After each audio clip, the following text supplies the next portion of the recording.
Good morning, Wrestling Inc. Get up, get going. Happy Monday. It is me, your managing editor of WrestlingInc.com, Nick Hausman, joined here today, as I am every Monday, to start the week off right. It is our good friend, Michael Wiseman. Michael, welcome back to the Wrestling Inc. Daily. How could we be in a better mood today, Nick? It's a Monday. There's a Culver's opening up around the corner from my house that I'm going to later today to get a delicious burger and custard. Today is a good day. Wow. Yeah, today's a great day. I'm very excited. We got 3 AEW shows this week in Chicago, so I'm going to be very, very busy running around, getting tons of coverage this week. And then my 3-week odyssey kind of comes to an end. It was 2 weeks ago. I was in Vegas, right? And then back to Chicago for Rampage. This past weekend, I was at the International Pro Wrestling Hall of Fame. I blew my voice out there. It happens. And this week is obviously 3 big shows in Chicago. So next week begins what will become, I think, my recovery from all of this.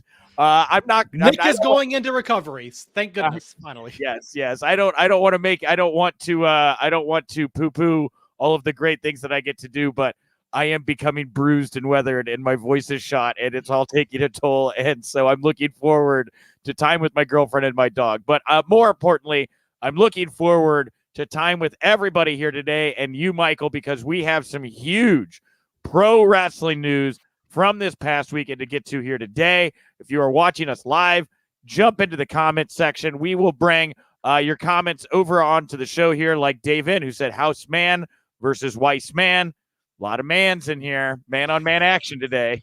I don't know if that's what I meant to say. That's it. After the mukbang from last Monday, man-on-man action this Monday. Where do we go? If it bleeds, it leads, right, Nick? That's it. Mukbang Mondays. I'm sad I don't have anything to mukbang here today. But on that note, Rob Humphrey here saying it's hard to beat Culver's and the Butter Burger, right? Maybe do a little Culver's mukbang here, right? If you go to culvers.com/Winkley and use promo code do we have a promo code for Culver's? Maybe, I don't know. All right. Well, yes, jump in the conversation. You can also give us, I see somebody's already given us a like here, those happy faces, any emojis you want to throw our way, always appreciated. On the show here today, if you're listening to us in audio form, you are going to get to hear my conversation with 6-time UFC champion and the star of the Manson brother, or not the star, but featured in the Manson Brothers Midnight Zombie Massacre, an upcoming zombie film about, I don't know if you know anything about this movie, Michael. Sounds dope. The trailer's awesome. It's about a zombie outbreak that happens at a pro wrestling show. That's awesome. Yeah. And Randy Couture plays a grizzled veteran pro wrestler and in the film. So we're going to talk to Randy today. We're going to talk to 6-time UFC champion today, Randy Couture, about pro wrestling and zombies. And that's awesome. It tickles me pink. I love this interview so much. It was a blast to get to do. So thank you, Randy. And if you're watching us in video form, you could go over, you can watch this Randy Couture zombie pro wrestling interview premiere over on the Wrestling Inc. YouTube channel at 1 p.m. EST shortly after we wrap up here with the Daily today. Also, later on the show for everybody, we'll dive in the mailbag.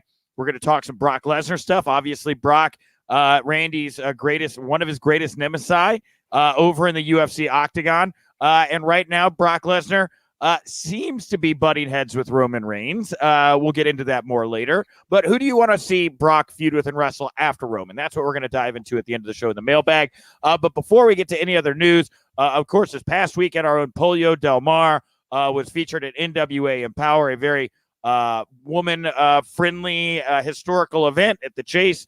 And at that show, Awesome Kong announced that she has retired from pro wrestling in a moment with Gail Kim. Awesome Kong is just one of my favorites. Really surprised her AEW run did not work out better for her. I'd love to know kind of what happened there. But Awesome Kong did retire. Want to start the show by saying our absolute best out to Awesome Kong. Kia Stevens, what a great woman. What a great performer. I'm sure she'll find success in Hollywood. Any thoughts on the retirement of Awesome Kong, Michael? I feel like you can't say enough about what she did to help revolutionize women's wrestling at a time where it wasn't what it is today. I mean, that her run in TNA was incredible, right? And it set the pace for wrestling and women can be taken very seriously. And again, she's been in every major, people forget this, WWE, AEW, NWA, TNA, every major promotion of the last 15 years. So I think it's awesome. Good for her to get out of here, but just her legacy is very important to the cornerstone of women's professional wrestling. Absolutely. Congratulations on everything, Key. I hope you enjoy retirement. Dave in here, by the way, saying babyface Hausman, Sherrod Jones, Nick done shaved his beard. Damn. Yeah, for those that can't see on the pod waves right now, yes, I'm clean shaven again. My acne, I finally found out treatment that like gets it under control. So I'm back to being, I think, a more handsome man again. So I feel pretty, other than the fact my voice is shot right now, I feel pretty damn good, honestly. So Nick, you're always pretty, man. Come on. The beard, though, I do miss the beard. So I just got to be honest with you. At least I have a beard. One of us has to have a beard on this show every Monday, right? Briefly this weekend I had a mustache, but that's a story for another time. Okay. All right. Anyway, news you can use. News that'll leave a bruise. Actually, I will credit here, of course, Asmer Eats, who said, here to bring you the news you can use, news that'll leave a bruise. Thank you, Asmer. You're a new contributor here in the comment section. You obviously listen in every day. All right, we will start here with the big Daniel Bryan news. Body Slam reporting word now Daniel Bryan's going to be making his debut weeks before the big Grand Slam edition of Dynamite, where he was rumored to be making his debut. Bryan is actually scheduled to make his debut at the AEW All Out pay-per-view on Sunday, September 5th. The decision to push Bryan's debut was made after internal concern continued to grow over the spike in COVID-19 cases across the country, especially with the mandates and restrictions in New York City. I don't really know what is going on in New York City. I was in Albany, New York this past weekend, and nobody was wearing masks. It was pretty damn crazy, honestly, in my opinion. But this is going to be big, man. Punk's going to make his debut. He's going to wrestle Darby Allin. Looks like there could be another big moment here with Daniel Bryan showing up at AEW in Chicago. What are your thoughts on this latest development, Michael? I mean, I think it makes sense. You're going to make sure you get these big announcements and big surprises out there while you still have a crowd to feed off that reaction. You know, the Arthur Ashe thing was cool, and I hear Tony Khan talking about how it's cool for him to run an event there and be one of the first to do that and kind of be a pioneer in that space.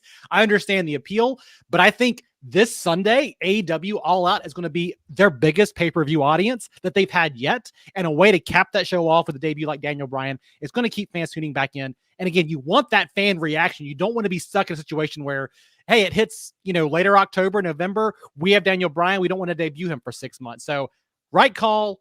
I'm just curious to see, how do you use him on this show? Does he do a run-in? There's got to be some kind of unique hook to get him out there. It can't just be, hey, look, Daniel Bryan's here and we're out of time. We'll see you next week, right? We could sit here and fantasy book all day, right? There's a couple good options, right? Punk shared the Instagram photo of him and Bryan shaking hands back at Ring of Honor. And obviously, Punk in his promo on Rampage talked about how he stopped being a pro wrestler when he left Ring of Honor, went on to become a sports entertainer, right? So Daniel Bryan coming out to confront CM Punk after his match with Darby Allin. I mean, I don't hate that. Obviously, you could quickly insert him into the main event picture. You could have him come out and confront Kenny Omega to close the show.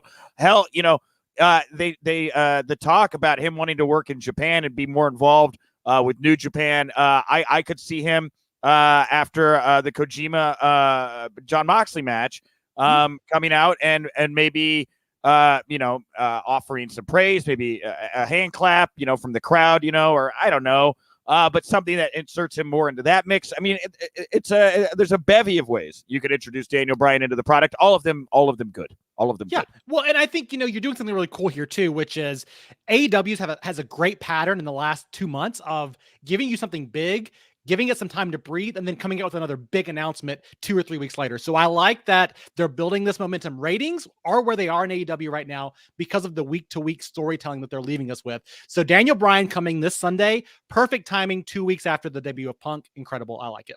I'm going to throw up Patrick Short's here comment. Could you guys see AEW debut both Bryan and maybe an Adam Cole or someone else to somewhat counter what WWE did at SummerSlam? I'll throw in Adam Cole. Removed the WWE shop link, removed the link to his WWE shop page from his Twitter bio. It looks like nothing has changed on Cole's shop page. There is some stuff marked down, but other items are not at sale price. This isn't out of the ordinary for anybody who is currently a superstar. But Cole also canceled his Friday Twitch stream. So we don't really know the status of Adam Cole. Could we see him and Bryan at the same time come in? Maybe. It's just a lot of Yeah, where's Bray Wyatt gonna go? You know, there's a lot of names out there right now. Do you want to get them all in? And I with the COVID stuff too. Like, I wonder, you know, like, it's really wonderful, all of these people coming to AEW right now, and it seems like they all waited till AEW was back in front of live fans, and you could get that, but. I'm worried, man. Like, how much longer that's going to last. Like, what happens if all these guys come in, Daniel Bryan, Adam Cole, CM Punk, and then all of a sudden we're back to Daly's place and these guys are playing in front of wrestlers clapping their hands. I wonder what that looks like. Michael, you know, or I'm not too worried about it though. That, you know, we look at AEW weathered the storm pretty well during the pandemic, and they came up with a format of a show that worked at Daly's place. And while it wasn't the same energy as being in front of live crowds, you know, I compare what they did with Thunderdome. I like them both. I think Thunderdome did some really cool stuff, but it kind of wore out its welcome, in my opinion. So they could still pull it off. Remember that Winter is Coming show they did was done with a limited crowd, and it was a pretty big deal for them, right? So not too worried about it. But I do think, to that note, Nick, do you really want to debut everybody before we possibly go back under restrictions?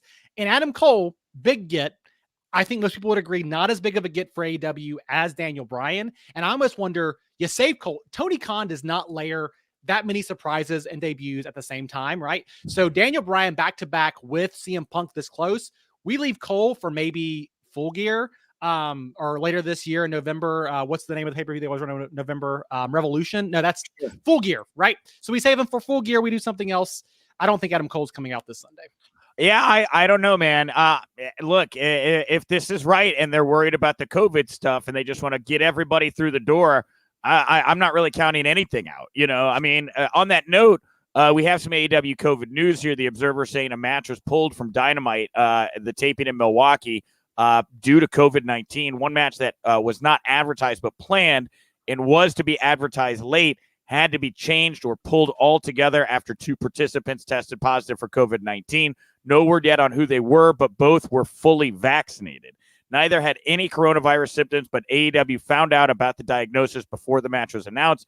And on a related note, there was an issue with concessions at the UWM Panther Arena in Milwaukee for Wednesday's AEW TV taping, as the venue was understaffed for the demand and the credit card machines kept going down. Fans reportedly waited in line for long periods of time without being told they would not be able to purchase anything. And look, having been around recently and traveling around through this thing, I'll tell you, man, the short staffing at these venues is noticeable, and it is everywhere. I mean, the lines to get food, the lines to get merchandise, it's a rough go of it at these shows right now, as far as staffing goes. And that's another reason I'm kind of worried about, like, I don't know, the balance here of keeping these large venues open, not just because of COVID issues, but because of the way that COVID's affecting the ability for them to staff these massive venues for these big events. Well, and it's COVID. There is a nationwide staffing shortage of any kind of job in this arena, service jobs especially.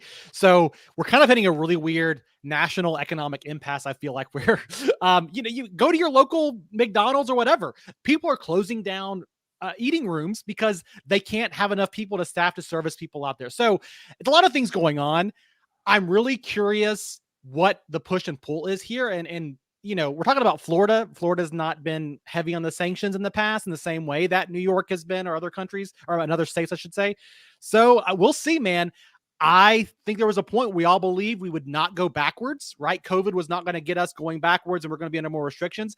But to your point about this match that was pulled, people with vaccinations, if they're together long enough and that viral load hits heavy enough, are getting the Delta variant. Maybe not as bad, but it's still getting. I have friends in local theater, community theater opened back up in Winston a week, right? And then COVID outbreaks happen because these performers are together for so long, over the course of so many days, right? I mean, it's not a secret here because he said it on the show, but EJ Cameron, our good buddy, who's a Second City ETC cast member, you know, one of the top 12 comedians in Chicago, arguably, he's performing, you know, Thursday through Sunday at Second City, had to miss 10 days of work because he got COVID. Same thing, right? You know, and I don't want to put the heat on Second City or anything because I know they're doing a lot of things to take precautions, but it's just a fact of the matter. If you're running in live events right now, you're running live entertainment, you're going to run a risk for your performers and your fans right now. And this is exactly what we saw when the buildup came for the first kind of shutdown where everything went away. And it doesn't seem like we're moving back off the ledge, especially going into the winter, man.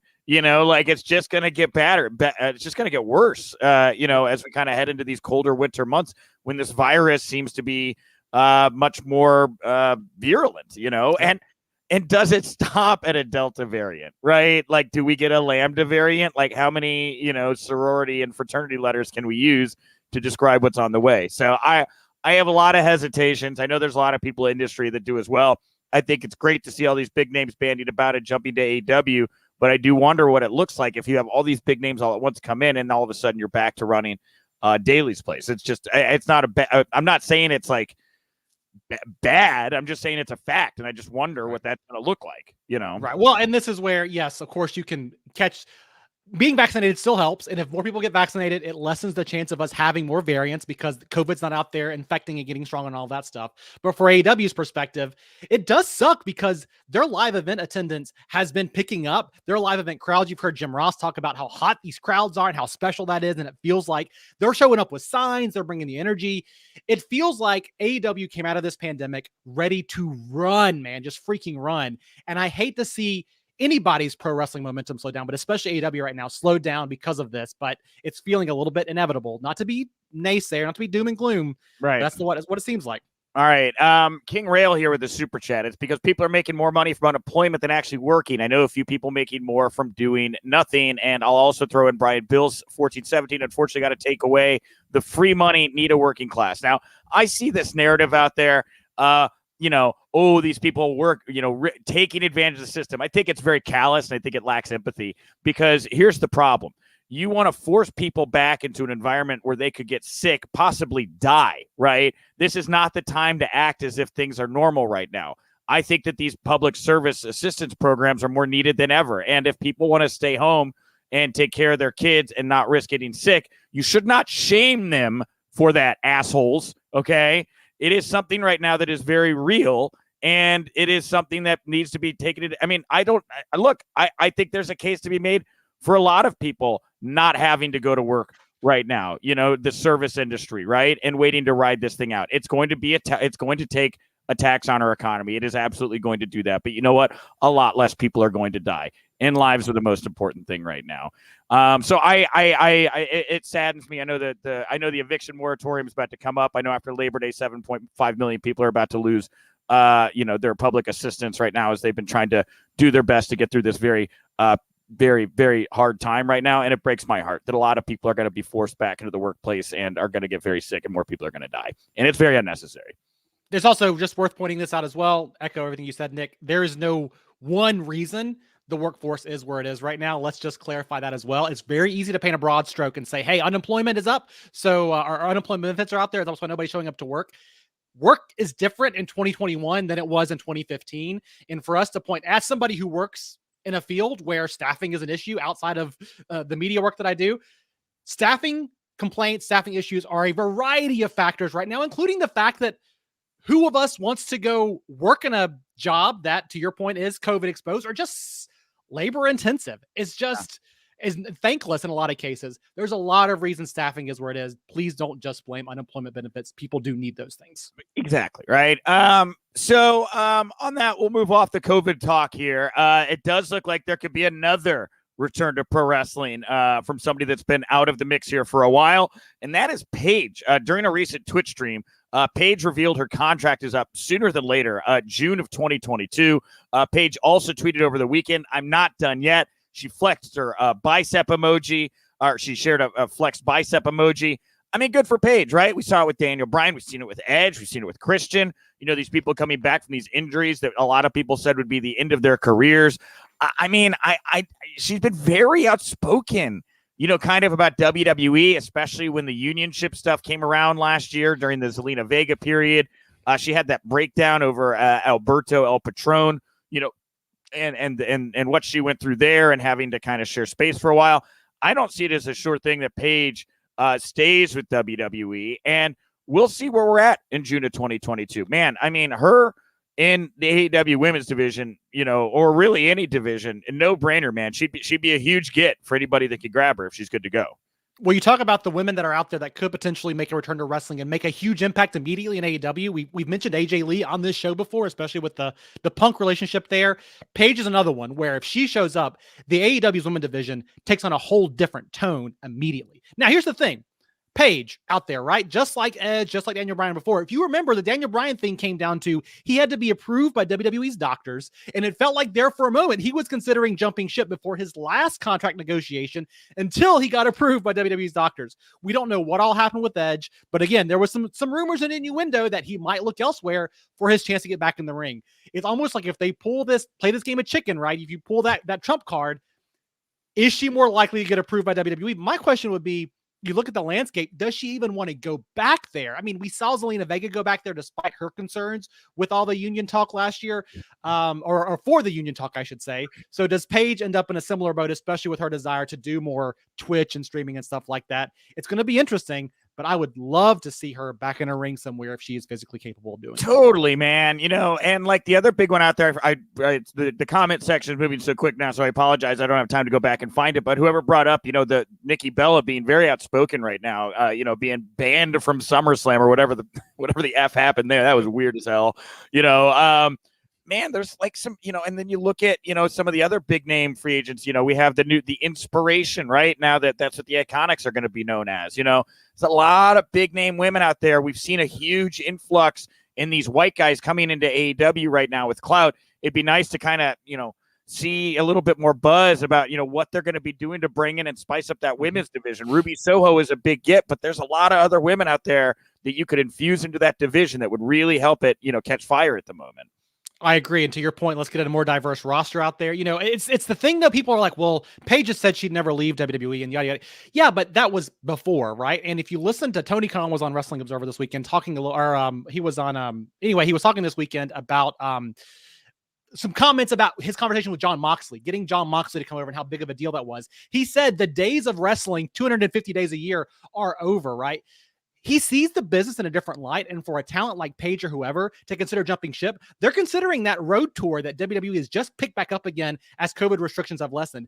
AEW is not doing that same level of house shows all the time, and we're going to be on the road 5 days a week, touring around and everything like that. And I don't think they're moving in that direction either. So talent considering jumping ship is not just about the brand. It's also about, do I want to work less and potentially still make that money, even if it's on a slightly smaller scale? Yeah, and I did, candidly make that look at all of the famous white guys coming into the division. This was something, I guess, that Brandi Rhodes decided to throw her hat into the ring about and talk about over the weekend. She tweeted and deleted the following. She said, "This might start some shit," poop emoji, "but let's talk, okay? I see a lot of people complaining on here that there aren't enough black talent featured in wrestling, right? Not AEW wrestling, I guess, because WWE certainly doesn't have a black champion right now. Yet, when black talent is out there busting in the main events and holding championships, where's the love? Am I just missing it?" What the dude? Why did Brandi, a black woman, feel the need to say this? This is some get out shit. Okay. This is weird. I don't know what is happening here. What do you think Brandi was trying to accomplish by putting this out into the world, Michael? I'm not sure, and I'm also not sure where she's coming from. And maybe she does say, am I just missing it? But I think about Bobby Lashley and the warm reception with which his title run has taken on. They are giving Bobby Lashley lots of love. In fact, Sasha Banks, Bianca Belair got all the love for the WrestleMania main event. Now, if she is trying to call out promotions, I think that's different, because I do think WWE sent a very weird message with SummerSlam and the way they handled Bianca Belair. They had this seminal moment back at WrestleMania, two black women fighting it out for this championship and showing that they could main event the show and be taken, rightfully so, very seriously in that platform, and crowning a new star who is black and not white. And I think that was powerful.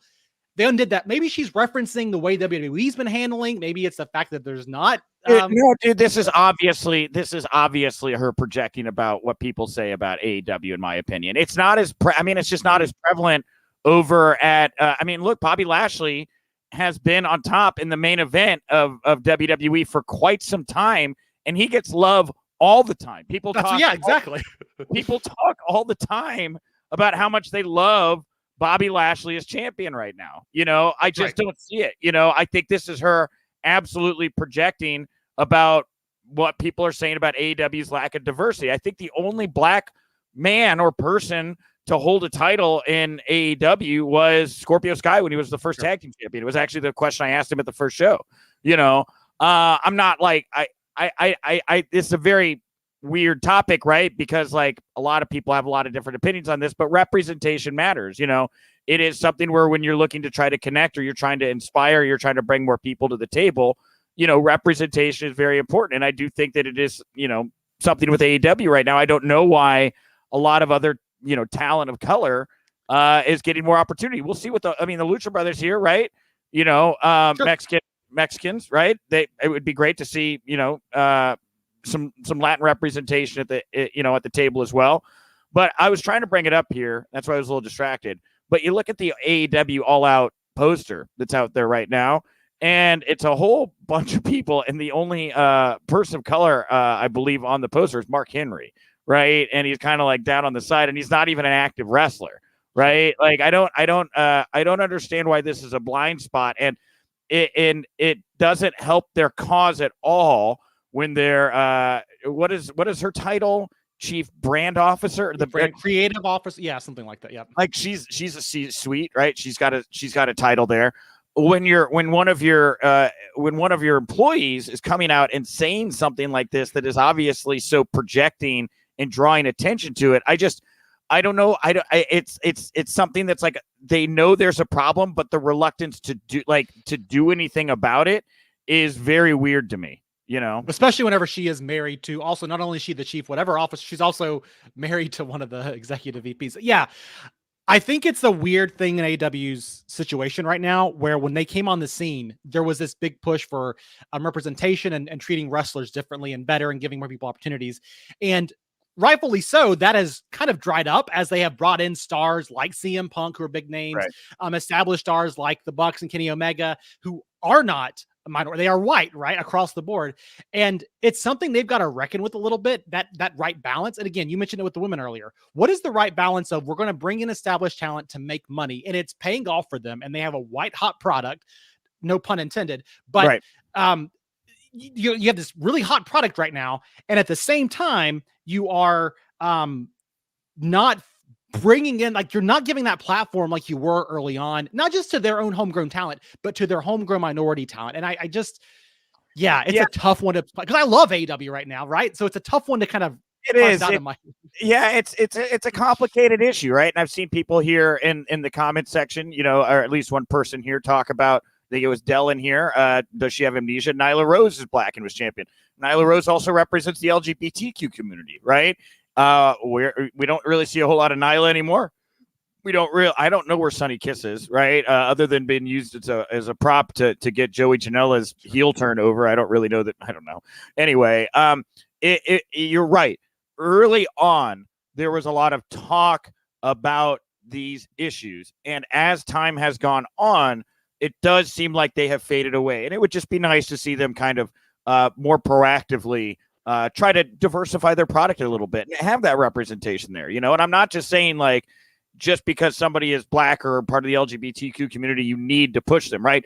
There are very talented people there that deserve these opportunities and, should get those opportunities. And that's just the bottom line, right? Let's give props there. I mean, Miro is Bulgarian. Like, in real life, he did immigrate from Bulgaria. So there is a little bit of representation, but it is still not the diversity we were promised a long time ago. And it's going to be interesting to see how they deal with this, because unfortunately it's because of the way WWE's handled it. A lot of the talent they're bringing in who will move the needle some are white talent.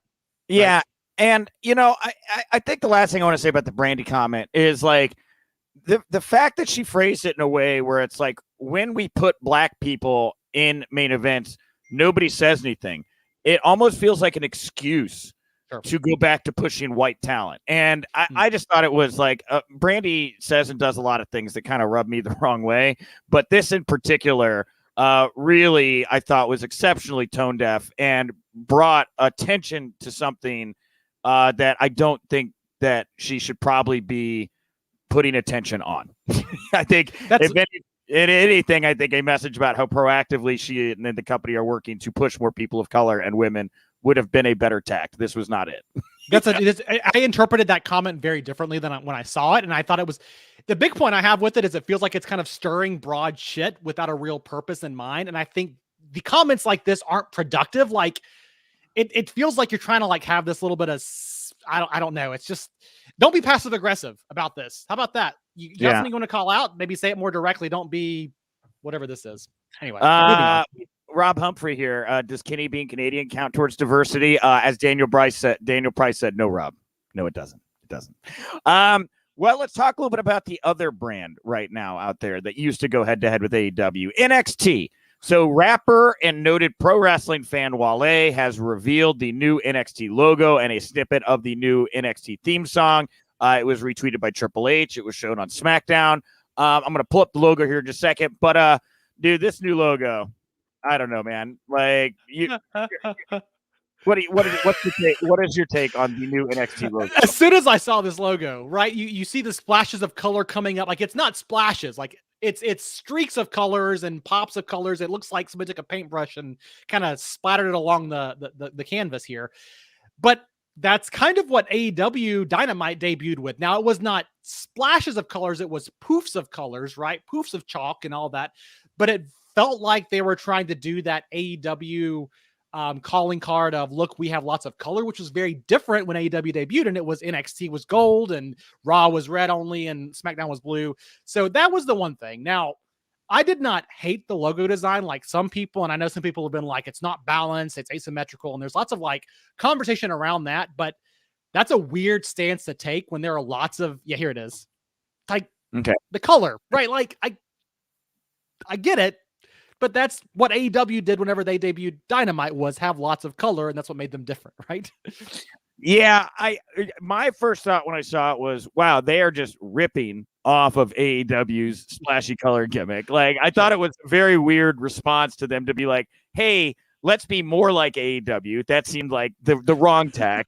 But yeah, once it was pointed out to me that the center of this logo does not exist in the middle of this X, and there's a great video out there on social media that you can go find about how this logo is not aesthetically necessarily pleasing to the eye because you can't exactly center it correctly. I mean, it sends a lot of the wrong messages to me. I don't know what this is. I obviously want the best for NXT. I want pro wrestling to thrive and be great, but this logo to me ain't it, man. This ain't it. I don't hate it. I think it is ripping AEW. I hear the concerns about the balance, but if you go and look at it and you do work with some of these logos, there are lots of logos out there that aren't weighted or balanced the right way. Sometimes probably brands you'd be surprised by, because sometimes they use asymmetry. To me, this looks like a logo that would be very easily left aligned, maybe not center aligned. And that's where the hard edge here and the point across could be used more interestingly. Who knows how they're going to use it? But bigger picture to me, though, I don't hate it. It does feel like it's riffing AEW. And how does this translate into a different kind of product for that brand? I mean, Triple H apparently loves it, right? So, yeah. And, I am intrigued because, like, Wale doing the theme song, more of a hip hop flair, which is something NXT has done well at leaning into. I would hope that this means good things for Hit Row Records, right? If that is a direction they're trying to go, is a more gritty kind of hip hop flavor, which I think is fine. So that's the silver lining for me on that one, but I think this logo is no good. I don't like the logo. Headlock heel. The colorful days of the 80s are coming back. Rob Humphrey. Someone spent 15 minutes on MS Paint. King Rail. I don't care how it looks. We just want wrestling and storylines. We want good wrestling and storylines. I agree with that, right? A logo is just a logo. And that's why I tried to look a little deeper into what the teases were here with Wale being involved in the hip hop stuff. What does this mean for the new direction of NXT? JT098 looks like the logo for the new Double Dare but Nick, you mentioned the hip hop thing. You mentioned the Wale connection here. The thing that made NXT tick, especially in those early days, was the kind of punk rock edge it got, right? Like when it first debuted, they were using all of these rock bands to kind of debut wrestlers and put together video packages. It felt like those of us who grew up in the late Attitude Era what we were used to from these kinds of pro wrestling promotional aspects. This feels like we're doing more of the WWE scene, which is hip hop. It's pop. It is Wale all over the place. It is catchy music. And I think it very much tells the story. We're pivoting away from those of you that want and I think AEW is owning it now, that AEW style of edgier, not Attitude Era, but edgier wrestling, right? And we're going more towards this is a mini WWE or WWE Light. Yeah. Azelle Pompous here, by the way, saying, can you show the AEW logo you were referencing? I think of the black, white, and gold AEW logo. I'm not talking about the logo. We're talking about the splashes of color everywhere, right? Like that looks like the paint buckets and the exploding thing all behind them, which has really been synonymous with AEW's like aesthetic since the beginning. Not exactly AEW's logo. We're talking about the overall aesthetic that AEW's been using. Can I share my window here? There we go. Oh, cool. Wow. Okay. All right. There, that color, that splash of color right there is what you're looking at. So cool. I love this. All these screen shares. Oh, this is so good. And I just want to point this out for the people out there. This has driven me crazy for years. And none of y'all ever think about this. I'm going to share my screen one more time. If you don't mind bringing that into the show, Nick. Sure. Look at the WWE logo. And I know people are all up in arms about this NXT logo. This little red streak, if for those of you with audio only, the red streak in the bottom should come through the second divot in the W, and it does not. It's just a white gap. Okay. There are logo issues with everything. See this red? This red should come straight through the bottom right there. Do you see that? I had never noticed that, but now I can't unsee what you're talking about, Michael. Okay. Never unsee it. Lots of logos cheat, y'all. Lots of logos cheat. See it? Did they get rid of the red stripe, or is the red stripe still there in the official logo? This is the official logo. Wow. Okay. Weird. They just cheated it whenever the old logo, the old scratch WW didn't have that same upward. But at least I feel like I can draw a line down the middle of that logo, and it's not going to be weird. I don't know. There you go. Anyway, me personally, not a fan of the new NXT logo. That's just me. Everybody was allowed to have an opinion about this new logo. Me, I don't know. I like the Wale song. I think the Wale song slaps. Tessa Blanchard, she shared a photo over the weekend in which she could be seen holding a stack of Ted DiBiase $1 million bills. Blanchard's photo might very well hint that she is bound for NXT. It's not a short thing. I mean, Tessa has done a really good job of keeping her name out there and keeping people intrigued, but I think a lot of it is compensation for, I don't know how much demand there is right now for Tessa Blanchard out in the marketplace. You know, most of the time anymore, and I'm just being real, most of the time when Tessa's name gets brought up anymore, there's like a pretty visceral negativity, you know, from wrestling fans. I don't really know. I don't know what Tessa's playing at here. I don't think it's a sure thing. She's NXT bound. That's for sure. That's, we've talked a lot about where she could land, but I think that locker room reputation sticks with you. She's not had a chance to break that down yet from her previous employers. And so NXT could work. It seems like a smaller place to kind of test the waters. If WWE brings her in there and there are issues, that's an easy out. I can see AEW being hesitant, not saying that anybody's talked to her, that she was ever kind of in that running, but they're trying to build their own special locker room culture. Bringing her in could decimate that if done the wrong way. So NXT, she is a talent. Say what you will about her. Tessa Blanchard is a talent in the ring. She's got a look. She's very promotable. NXT seems like a safe landing spot for her to learn a little bit, but also for any company willing to bring her in. We'll see, man. Like, I don't know. I don't know how a Tessa Blanchard landing anywhere. I thought that she was going to, we saw the talks about her going to the NWA. I think if it was going to happen, she'd have been at the Empower show. So, I mean, like if Impact, I mean, well, it's not going back to Impact. That's a whole different kettle of fish. But if NWA's not going to work out, I mean, I don't see her. I mean, if ROH is trying to stay away from some controversial figures right now, I don't see them welcoming her back into the fold. I think especially after a comment like Brandi Rhodes made, I don't know that bringing in a Tessa Blanchard on the heels of exposing the lack of diversity is probably going to help your cause much over there. WWE, same thing. Like they've cut ties with a lot of very controversial characters recently. You know, they've been tightening the ship as well. So I just don't know what's out there for Tessa. I think maybe a rundown in Mexico is, at AAA, probably going to be the best spot for her. You know, following in the heels of her husband, right? So I don't know. Could be. You mentioned NWA. I know it's on the run sheet. We do have to give a shout out to Trevor Murdoch. Last night conquering Nick Aldis to end the historic, what was it, 1,045 or 49 day run as NWA champion. So I'm a big Nick Aldis fan. So I just wanted to call out that Trevor Murdoch, your new NWA world champion, and the Nature Boy, Ric Flair, making an appearance on that show as well. They put the title on Murdoch? Yeah. Yeah, he did it. He conquered Nick Aldis. It's weird. World champion. One of the most historic world champions. Lineage unlike any other. Okay. I will say this. I don't like Billy. I think Billy's a weirdo. I don't really support Billy. I think he surrounds himself with a bunch of bad people as well. I'm not like thrilled about the fact there's a bunch of young, impressionable women in Billy's orbit right now.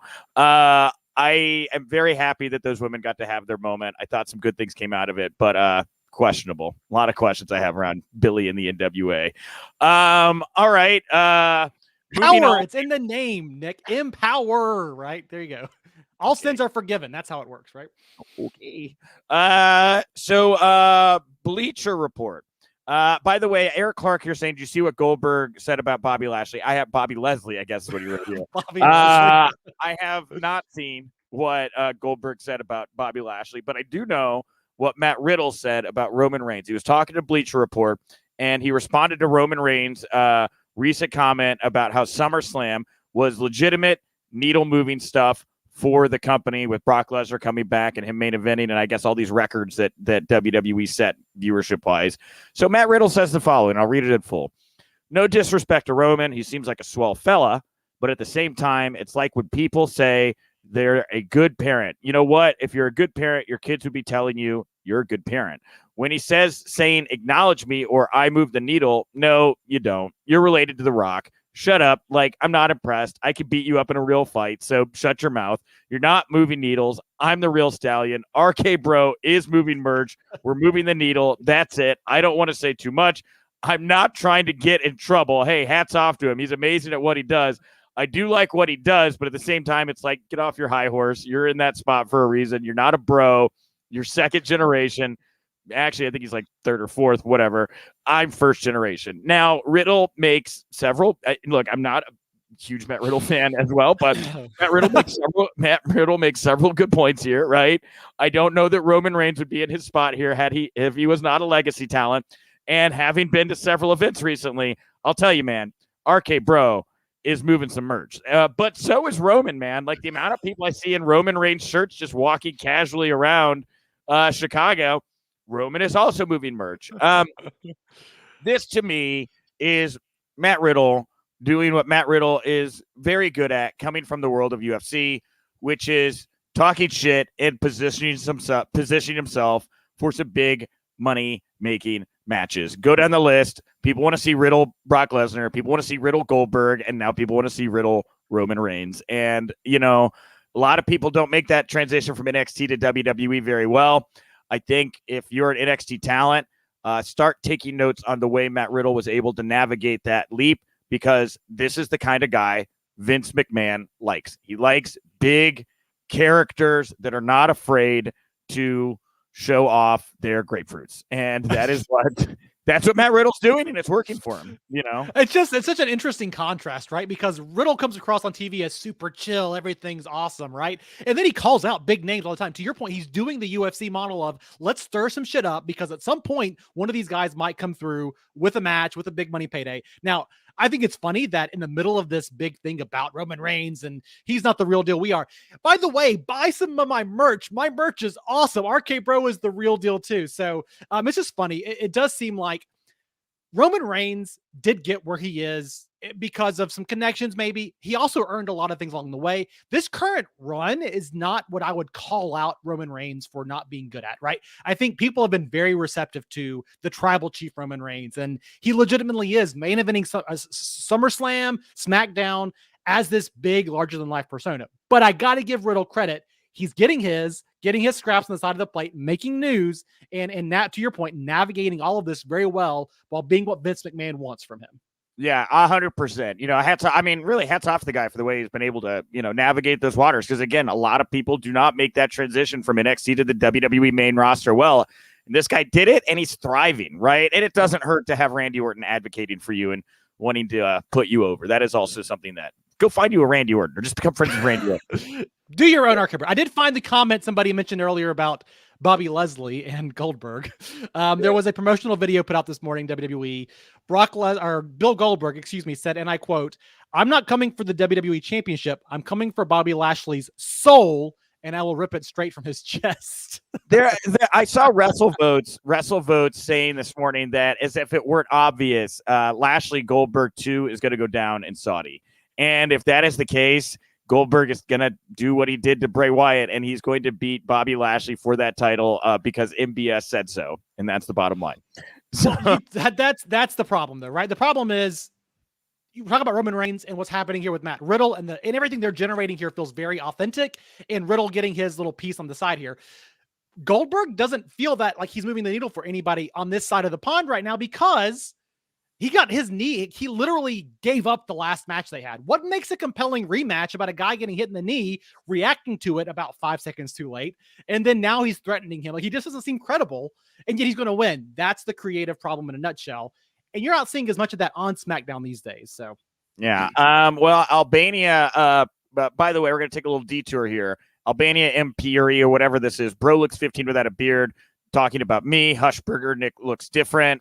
We also have Muhammad here saying Nick, clean shave or nice clean shave Nick. And then Hushberger jumping in. Nick's face is probably the most newsworthy thing of all week. Guys, look, I prefer to be clean shaven, right? I grew the beard out because I had something I needed to do that required me to have facial hair. That is done. And if you're telling me I look 15, guys, I'm 36. That's a compliment, man. Time is not running backwards for me at this point. So thank you. All right. Moving on away from my shaved face. Becky Lynch. Wrestling Observer saying people within WWE have reportedly said Becky Lynch was inspired by top heel Roman Reigns to turn heel herself. It was noted how Lynch became the most popular wrestler in the company, hottest female superstar in the company, has the hottest female superstar in the company that they've ever seen the last time she tried to go heel. Or wait, let me read this back. It was noted how Lynch became the most popular wrestler in the company and the hottest female superstar the company has ever seen the last time she tried to go heel. It was also speculated that this could be some sort of personal challenge for Becky, as the move doesn't make much sense from a business standpoint, as a truly loved babyface talent is very rare and hard to replace. Is Becky Lynch a heel? I mean, she did on Friday night turn down a challenge, which is a very, in WWE's world, heel-like thing to do. She did. Bianca Belair is still getting cheers out there, right? So fans love her. The problem is Becky Lynch is also getting cheered out there when she shows up and says things about other people. It's weird to compare this to Roman Reigns because fans wanted Roman to turn heel. Like, there was already this negative buzz about him, and he embraced it in this way and changed his entire persona to become the tribal chief. Nobody wants this from Becky. I'm not saying it's impossible. And from a creative standpoint, if you want to do it and she's into it, I guess let her do it. But it is hard to make a true blue baby face. And Becky Lynch was over because she connected with the fans. It just doesn't feel true to her in this moment. You get the true blue cowbell award for today. Oh man, Michael Wiseman hitting the nail on the head. People wanted to see Roman Reigns be a heel.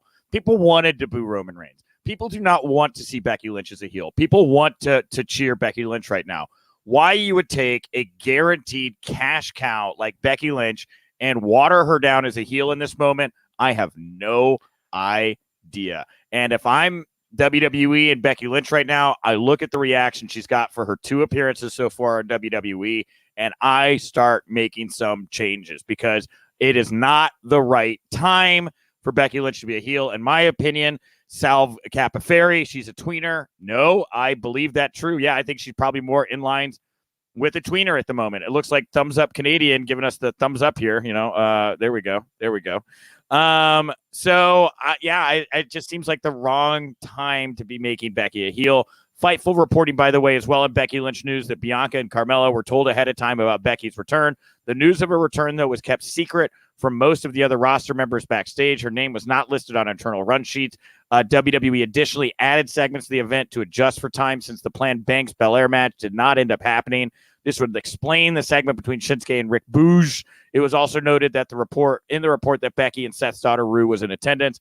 So, I mean, again, if you're trying to like make her a heel, keeping a well-guarded surprise return to WWE, that's a babyface thing, right? That's what you do for The Rock or Steve Austin or John Cena. That's not what you do for a heel, in my opinion, at least. Well, and I think you're going to have the side effect here of Becky Lynch and her tweener phase, still connecting with fans because they want to cheer for her because they love this woman, right? Is going to start and already is, in my opinion, overshadowing Bianca Belair and all the good work that was put into her in the last 6 months. I'm not saying Bianca's not a talent. She's a huge talent. But Becky Lynch established something different a few years ago with that run as the man, and trying to put these two opposite, and Becky's still getting cheered. Fans are going to have to pick a side, and I'm afraid fans are going to side with Becky Lynch despite what WWE tries to do here. Yeah. So also in the world of SmackDown here, PW Insider saying SmackDown on Fox is going to be preempted twice in October due to MLB coverage. The first preemption will be Friday, October 15th. The second, Friday, October 29th. Both shows are going to air on FS1. Really hot time for SmackDown right now. A lot of big names returning. Brock Lesnar, for what it's worth, like it sounded like there was an expected return for him on SmackDown. No Brock Lesnar on SmackDown to follow up from what happened at SummerSlam.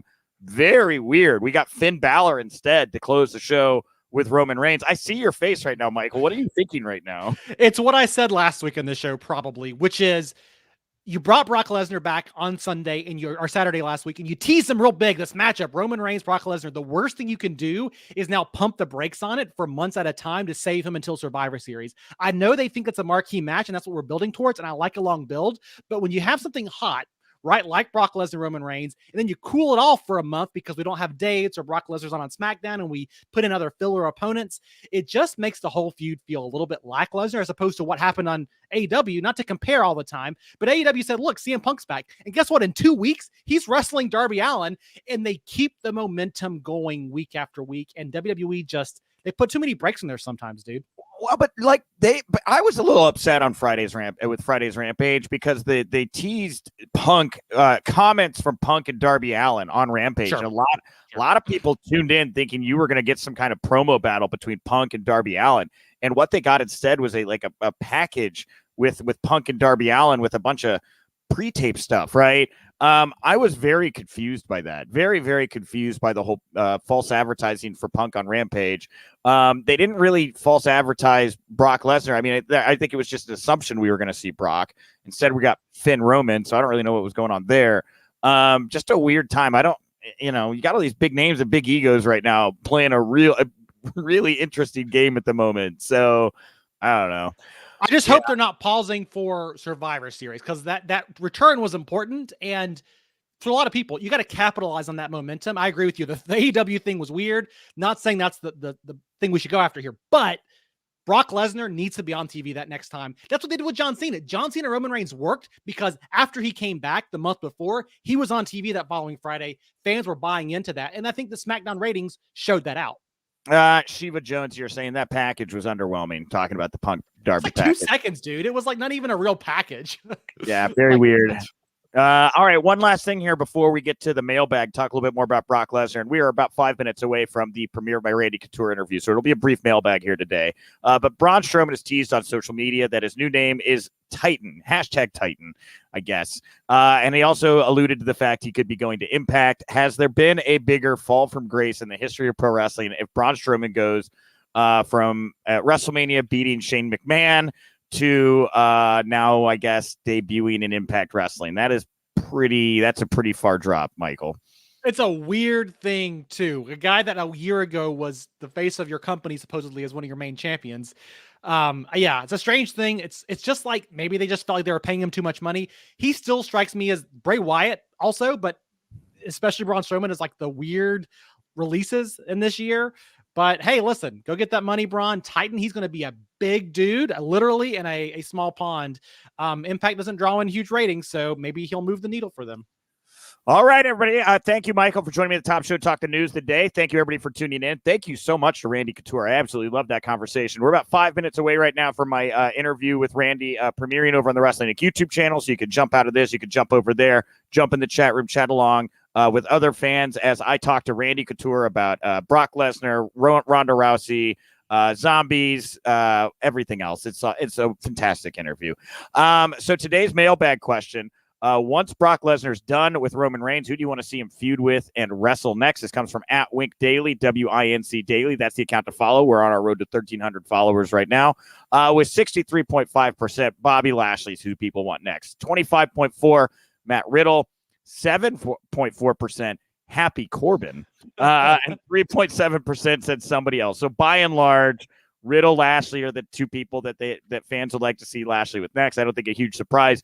And honestly, I just threw Happy Corbin in here because I just wanted to maybe talk a little bit about Happy Corbin. I thought he was pretty funny on SmackDown. So God, Baron Corbin, I know he has his detractors and I understand it, but when he puts himself into something, you can see why people like working with him. He buys in wholeheartedly. And Happy Corbin is just the next step in that. He is embracing it and he does his best with whatever he's given. Also, anytime somebody says, call me Happy Corbin, call me Happy Wiseman, Nick. That's who I am today because it's Monday. But no, it's to me, Bobby Lashley or Bobby Leslie, as we heard earlier in the show, is the right opponent for Brock Lesnar. People want that matchup. That's a very MMA tough dog fight. And if it's promoted the right way, it reminds me of Samoa Joe versus Brock Lesnar. It could be something really special. Headlock heel. Happy Corbin's going to be broke again. Hushberger. Happy Corbin is amazing. David. Happy Corbin is rich now. People love this. DX Vex. Happy Corbin would be in pain Corbin after Lashley. Oh, that's funny, right? You can call me melancholy. You can call me a melancholy Hausman if you want. Anyway, what's your thing? No. I think that it's just there's a response happening to Happy Corbin and Baron Corbin, and we criticize creative sometimes, but they're doing something right with this dude that people are talking about him quite a bit on the socials. Yeah, at 6 rings 98.80. The only 8 to 12 matches Brock should be against Slapjack on the blue brand and dark matches. That doesn't make any sense.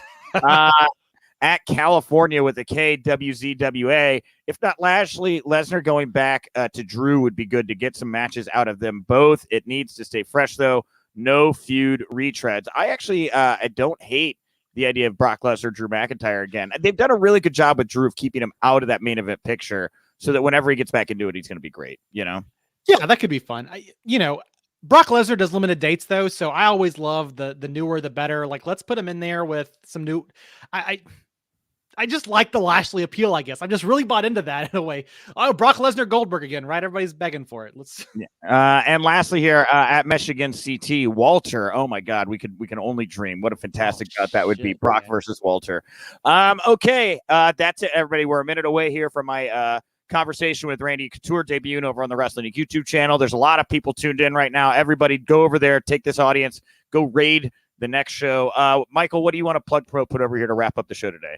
Just appreciate the time, Nick. I love these Mondays. They're lots of fun. But if you guys want to keep the conversation going, as I say every week, give me a shout out. I am on Twitter @TheRealWiseman. And we'll just talk some more wrestling over there. Yeah, and tomorrow, come on back. I'll be joined by EJ Cameron from Second City. I have a huge interview I'm doing this afternoon that will debut tomorrow on the show and on our YouTube channel. If you like the Wrestling Inc. Daily, support WrestlingInc.com. We're on all the socials, and the Wrestling Inc. podcast goes live at night after all the big shows. Just like this, different faces, different voices, different punditry. Jump in, support both shows. Thank you all so much for tuning in. I'm at Nick_Hausman on Twitter. I'll talk to you tomorrow. And remember, if you winked, you didn't miss it.